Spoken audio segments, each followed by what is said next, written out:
ఆరోగ్య సమస్య నా దేవుడు ఇప్పుడే తొలగించునుగాక. ఇప్పుడే ప్రతి రోగాన్ని దేవుడు తొలగించునుగాక. ఒకవేళ డాక్టర్లు చెప్పారేమో తగ్గదు, మెడిసిన్ వాడాల్సిందే, ఆపరేషన్ పడుద్ది.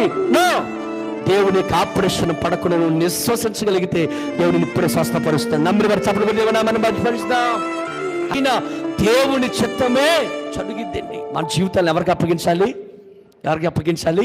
ఆయనకు అప్పగించాలి. నీ నా బ్రతుకుని, నీ నా జీవితాన్ని ఆయన చేతిలో పెట్టగలిగితే నూతన సంవత్సరంలో అది వంకర మార్గాలైనా, ఎత్తు ఫలాల మార్గమైనా, ముళ్ళ బాటైనా, మరొక బాటైనా, మరొక మార్గమైనా నీ ముందు ఎర్ర సముద్రం లాంటిది ఎదురొచ్చినప్పటికీ కూడా ఆయన మనతో ఉంటే సముద్రం వైపు చెప్పండి 2 పాయలుగా మార్చబడి చెప్పలు ఎదురొచ్చినా యార్దానట నీరు ఆదాము పురానికి వెళ్ళిపోయిందట. 2 పాయలు